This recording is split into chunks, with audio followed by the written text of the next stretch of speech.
The 18th Amendment of the United States Constitution effectively established the prohibition of alcoholic beverages in the United States by declaring the illegal production, transport, and sale of alcohol. The separate Volstead Act set down methods of enforcing the 18th Amendment and defined which intoxicating liquors were prohibited and which were excluded from prohibition. Many large cities and states actually went dry in 1918. Americans could no longer legally drink or buy alcohol.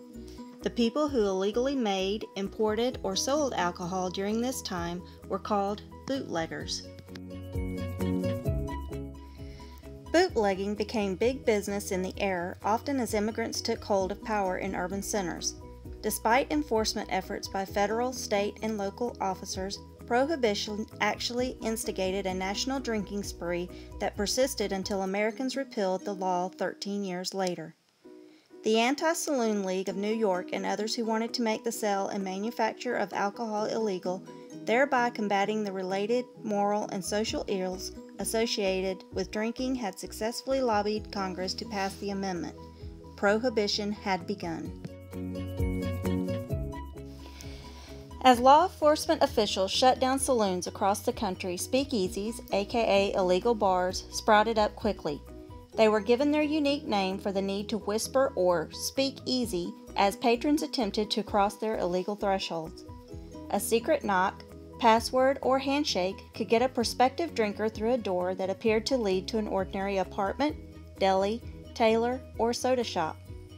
Once inside, however, there was plenty of drinking and entertainment, including torch singers, cabaret singers, and vaudeville acts. Bootleggers counterfeited prescriptions and liquor licenses to gain access to alcohol. The most common practice was to import liquor from other countries aboard ships. The river between Detroit and Canada was a thriving entry point, as was the overland method on the long border between the two countries. Bootleggers also evaded authorities by building secret breweries with intricate security systems and lookouts. In addition to eluding the police, bootleggers had to fend off other bootleggers who would steal the precious cargo for their own sale. Bootleggers began a national controversy by selling adulterated liquor, which resulted in countless fatalities and poisonings. Bootlegging grew into a vast illegal empire, in part because of widespread bribery. Many enforcement agents received monthly retainers, some receiving $300,000 a month to look the other way.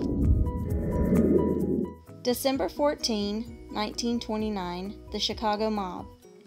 In the St. Valentine's Day Massacre, the single bloodiest incident in a decade-long turf war between rival Chicago mobsters fighting to control the lucrative bootlegging trade, members of Al Capone's gang murdered 6 followers of rival Bugs Moran.